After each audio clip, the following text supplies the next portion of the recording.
So in today's class, we discuss today electrostatics of conductors. That is, there are few properties followed by the conductor. Those can be listed under the topic of electrostatic of conductors here. Okay. So we'll be discussing 6 properties of the conductors here, and out of those 6 properties, the 2 properties we'll take first here, then 3rd, 4th and 5th, 6th we'll be taking here. Correct. So the first property of a conductor is, inside a conductor electrostatic force is 0. So whenever a conductor is placed in an external electric field here, then when the equilibrium is reached, when there is no movement of the charges inside the conductor there, then we say inside the conductor net electric field will become 0. Correct? So since you know, we have done this also, that conductor consists large number of free electrons which form a kind of electron gas inside the conductor there, and those free electrons can move freely inside the lattice of the conductor there, isn't it? So these have large number of free electrons here. So what happens? Let us take a conductor ABCD here. This is a conductor we are taking. Say this conductor we call this as A, B, C and D. Okay. So this A, B, C, D, we have taken a conductor, isn't it? So if it is placed in an external electric field, say, so I take, this is the positive plate from which the electric field is produced here, and this I take the negative plate from which electric field will be produced here. So because of this field, electric field will be directed from positive plate to negative plate here. So this will be the electric field produced by external electric field here. I can put this by EO here. So what happens now? Because of this electric field, the free electrons inside the conductor will experience a force, an electric force, and that force is given by, if you remember, this is given by force is equal to QE here. Since electrons are negatively charged particles here, so the force experienced by the electrons will be opposite to the direction of electric field. So what happens? These electrons in the conductor will experience a force which is opposite to the direction of electric field, and as a result, since the electrons can freely move inside the conductor, the electron will start moving opposite to the direction of electric field here. So what happens is, the electrons will move and they start accumulating at this point here. So there will be some excess of electrons on this end, and obviously excess of electron at this end will imply this deficiency of electron at the other side, or there will be excess of positive charges there. So as this process takes place, the electrons starts accumulating here, then what happens? An electric field developed inside this conductor also, and that remains directed from positive ends to the negative end here. So this electric field also developed inside the conductor, and let us denote this electric field by EIN here. Correct? So EIN, the electric field which is produced, this is electric field due to free electron movement only, that has been produced here. But since the conductor consists of large number of electrons here, so what happens? These accumulation of the electron go on increasing here, and a stage is reached when the electric field produced by free charge carriers becomes equal to the external electric field inside the conductor here. So what happens? Inside the conductor a stage is reached. Inside the conductor in equilibrium, we write this in equilibrium, or we write there is no movement of charges, that is the static condition is reached. In equilibrium, EO will be exactly equal and opposite to minus EIN only. Therefore, EO plus of EIN become equal to 0, which implies net electric field inside a conductor becomes 0 when there is no movement of charges there, or the static condition is reached. So what happens is, in very simple words we can put, when a conductor is placed in external electric field here, then due to the movement of free charge carriers, electric field developed inside the conductor opposite to the direction of external electric field, and these two beings equal and opposite to each other, net electric field inside a conductor becomes 0. Okay, so this is, we have the first property here for the under the topic of electrostatic of conductor. So inside a conductor electrostatic field is always 0. This is the first thing. I guess हमने prove कर लिया इसको. Then the second point we take is at the surface of a charged conductor electrostatic forces must be normal to the surface at every point. Now we give the direction of electric field at the surface because inside the conductor electric field is 0. There will be some electric field due to charges at a point just outside the conductor. So what will be the direction of that electric field, that we will be taking now. After some time we will be taking the magnitude of the electric field also. Correct? So let us again take a conductor here. This I take a conductor. Okay. Let us consider that electric field is not normal to the surface. Let electric field makes an angle theta with the direction of the surface here. This is a small displacement on the surface. Okay. Let this is not normal to this. Then if electric field is not normal to this, then electric field can be divided into two components here. One component will be E sin theta and this component will be E cos theta here. Correct? So what happens? E sin theta is all okay, but as long as this tangential component acts over the surface. So let me put this by this component is called tangential component here. So tangential component of electric field is that will be is equal to E cos theta. Correct? So due to this tangential component, we know each charged particle will experience a force given by QE. So all the charges which are on the surface of this charged conductor, they will experience a force because of this tangential component. This will be obviously QE cos theta. Correct? But we are not going to write that expression here. We are just saying due to this tangential component, each charged particle on the surface will experience a force and keep on moving along the surface of the conductor here. So as long as the charges are moving on the surface of the conductor here, the static condition cannot be achieved. Correct? In static condition there should be no movement of the charged particle. तो static condition achieve होने के लिए जरूरी है कि charged particle का movement नहीं हो, और movement तब तक होता रहेगा तब तक ये E cos theta की वैल्यू 0 नहीं हो जाती. Correct? So the point is static condition हमको अचीव हो जाए उसके लिए जरूरी है कि टेंजेंशियल कंपोनेंट को क्या होना पड़ेगा, बताओ, 0 होना पड़ेगा. तो जैसे ही टेंजेंशियल कंपोनेंट 0 बनेगा चार्जेस का मूवमेंट रुक जाएगा, और जो इलेक्ट्रोस्टैटिक फील्ड है, जो इलेक्ट्रिक फील्ड है स्टैटिक कंडीशन में, वो क्या हो जाएगा बताओ अपने पास में एक टेंजेंशियल कंपोनेंट जो this will become 0 here. So we write here in static condition when there is no movement of the charges. So in static condition tangential component, in static condition tangential component that is E cos theta, इस E cos theta को क्या होना पड़ेगा, 0 होना पड़ेगा. So here since E cannot be equal to 0, so cos theta will be is equal to 0, which implies theta is equal to 90 degree. That is, in static condition only possibility is that E must be perpendicular to dr. That is, electric field will be normal to the surface at every point on the conductor here. Correct? So these are the two properties.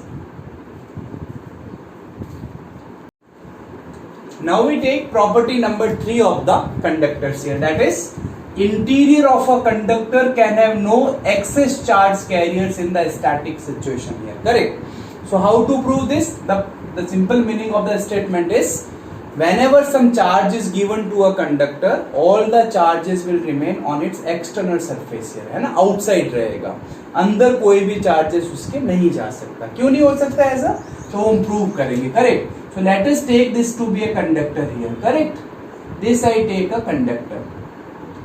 Okay, done. Then at every point inside this conductor electric field is 0, isn't it? That's the property number 1 there. Then now what we do is to prove this statement here, or the proof of the statement here is we take a Gaussian surface inside the conductor here.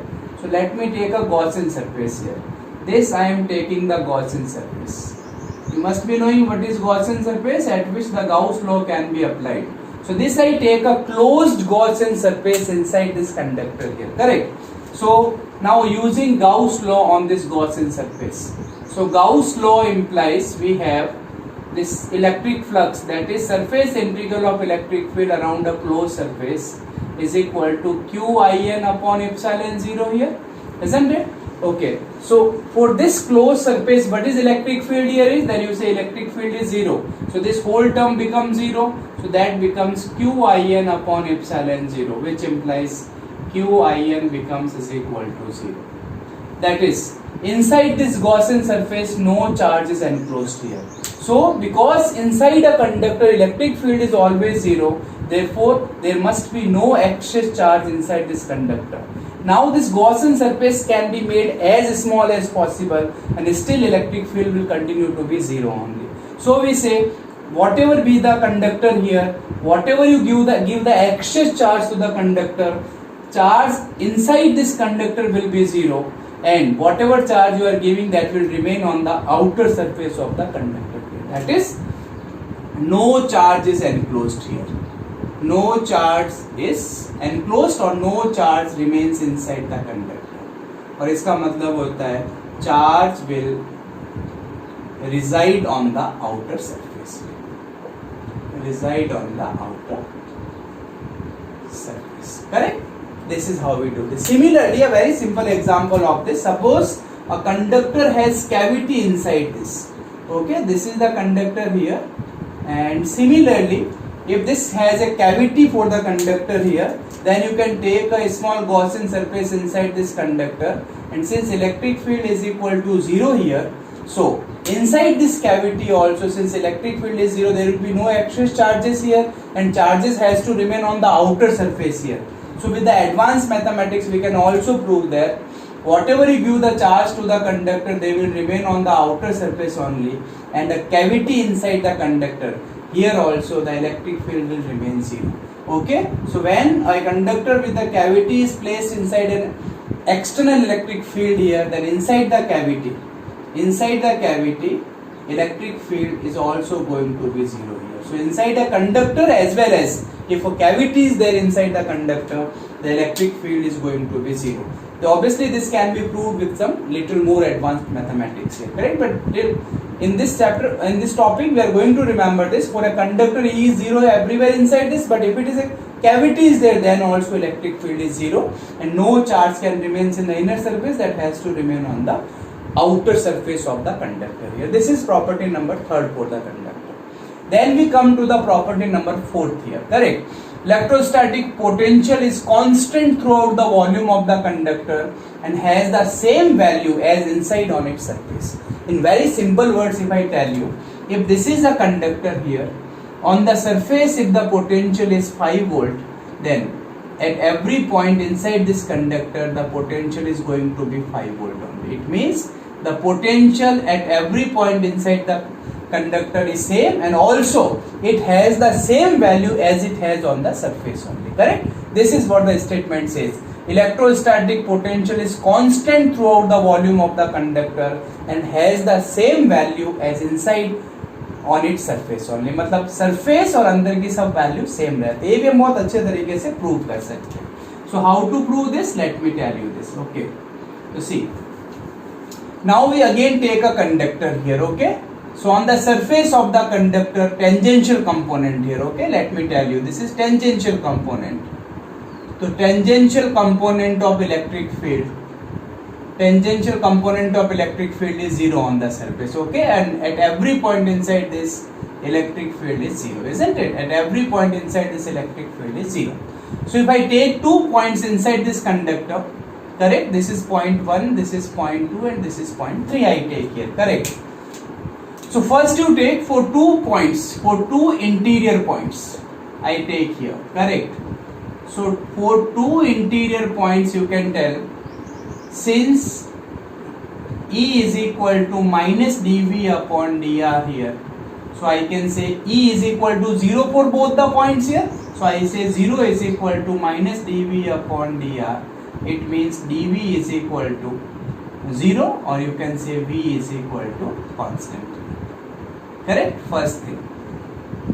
It means for the 2 points inside this conductor, if a charged particle is moved, there will be no potential difference here, no work done, hence electric field is 0. तो इन दोनों points का potential कैसा रहेगा बताओ, same रहेगा, because change आया ही नहीं.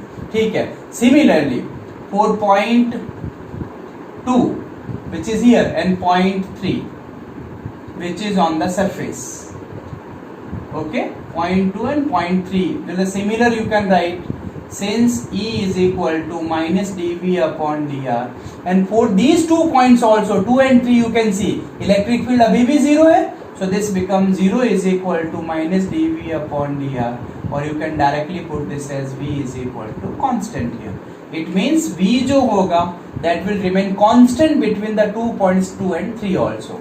So if I can say if at point 1 it's V1, at point it's V2 and point 3 it's V3, that is from all these discussion we can write here V1 will be is equal to V2 will be is equal to V3 here. इसका क्या मतलब हुआ, जो potential V1 पे होगा वही V2 पे होगा और वही सरफेस पे भी होगा अपने लिए. Okay, so the from throughout this surface to interior of the conductor here the electric potential is going to be constant. Correct. तो अगर आपसे क्वेश्चन पूछा जाए on the surface of a charge conductor electric potential is 10 volt, what will be the potential at a point inside the conductor? Now let me tell you that point can be at the center or that point can be anywhere inside the volume of the conductor. सबके ऊपर potential क्या रहेगा बताओ, same रहेगा. So this is simple proof of the statement that electric potential will remain constant right from the interior points to the surface of the conductor. Okay, okay. So this is property number 3 and property number 4. Now we consider fifth property of the conductor here, that is electric field at the surface or at a point just outside the surface. Correct? Or we can say electric field at a point just outside the surface. Its value is E is equal to its sigma upon epsilon naught n cap, where n cap is the unit vector normal to the surface in outward direction here. Correct? And sigma is the surface charge density here. Correct? So this one also be proved using Gauss law only, that we have proved in the chapter number 1 as well, but still this is one more method by which we can prove this statement here. So we take a conductor here, this is a conductor I am taking. Okay, this is the conductor, there can be different charges here, so we take the charges to be say plus here, and what we do is to find the electric field at a point just outside this surface here, we choose a small pill box. Okay, so here the Gaussian surfaces will be taken.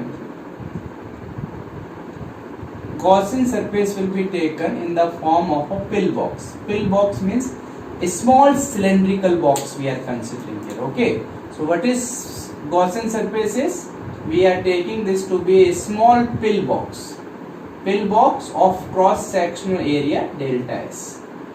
Of cross section, we take the cross section to be here, ds you can take. Okay, ds we take, it's very small here. Okay, so we take a small cylindrical box or a small pill box of negligible cross section area, partly lying inside the conductor and partly lying outside the conductor. So we take this cylinder can be drawn. For clarity of the figure हम इसको थोड़ा enlarged बनाएंगे. This I take a small pill box here. Correct? ये हमने लिया. So the cross section area for this pill boxes we are considering this to be ds. Okay, since the pill box is very small here, so the direction of electric field can be taken perpendicular outward, as well as the direction of the area will also be taken along the outward normal only, and we have assigned the outward normal as direction n cap only, so you can always tell that along this ds the unit vector will be n cap as well. Correct? So now the electric field we need to calculate the flux coming out of this pill box. So there you can see there will be 3 different surfaces here, 1, 2 and 3 here. Out of these 2 surfaces here electric field is tangential and area vector will be perpendicular, so there will be no contribution of flux coming out of the curved surface, because इस curved surface पे electric field तो ऊपर होगा but area इधर होगा तो angle 90 बनेगा, तो cos 90 जीरो हो जाएगा. And for this since inside this conductor electric field is zero, so there will be no flux coming out of the surface 3 as well, so only flux that will come out of the surface will be from cross section 1 of the pill box here. Correct? So by taking that only we find Gauss law. Gauss law implies. Gauss law is, we say flux is equal to is q in upon epsilon 0. So you say flux will be coming out of this only, so I can write it's E dot ds is equal to q in upon epsilon 0. So E dot ds, angle between E and ds is 0 degree here, and q in. So the surface charge density of this conductor is say sigma only. Then the charge enclosed in this small cross sectional area ds. You know, if sigma is given to us, then how to calculate the charge? तो charge निकालने के लिए sigma को उसके cross sectional area से multiply करना है, तो सिग्मा इंटू डी एस करेंगे, तो this become sigma into D S upon epsilon not. So D S will get cancel with D S, cos 0 is 1. So electric field, the magnitude of electric field at a point just outside the conductor is sigma upon epsilon 0. Okay, so you can say magnitude will be this. Therefore in vector form, since out direction outward normally you have taken this to be n cap, so this will be in vector form. The electric field can be written as sigma upon epsilon 0 into n cap. Correct? So I can tell you this thing here, if this is a conductor, this is plus charges here, electric field will be in the outward direction here. If it is minus charges, electric field will be in the inward direction at the surface. Okay, at the surface only you can say. And inside this conductor it's going to be 0 for sure, and for just outside this it will be sigma upon epsilon 0. As you move away from the conductor, electric field will decrease. Okay, then comes the last topic, last property. Surface charge density is different at different points, because the conductor can have any shape and size only. So here suppose positive charges are given, here suppose negative charges are accumulated here, and this we consider a conductor here. Then since surface charge density, you must remember this, surface charge density sigma is equal to q upon area, so this will be q into q upon 4 pi r square, which implies sigma is proportional to 1 upon r square. So that is, smaller the radius of curvature, more will be the surface charge density, and vice versa only. So the sharp ends, pointed ends, which has small radius of curvature, will be having more surface charge density, and the flat ends of the conductor, which have large radius of curvature of the surface, they will have smaller surface charge density. Correct? So we can say, depending on the radius of curvature of the given conductor, surface charge density can be different at different points on the surface of the conductor. So this is what we have discussed under the heading of electrostatic of conductors. Okay, so first is, inside a conductor electric field is 0. Second is, electric field is normal at every point on the surface of the conductor. Third point, whatever charge you give, that remains on the surface of the charged conductor. Fourth point, potential inside and on the surface will remain same. Okay, fifth point is E is equal to sigma upon 0. For a point lying just outside the conductor, magnitude is this only. And sixth point, surface charge density can be different at different points on the charged conductor. Okay, thank you.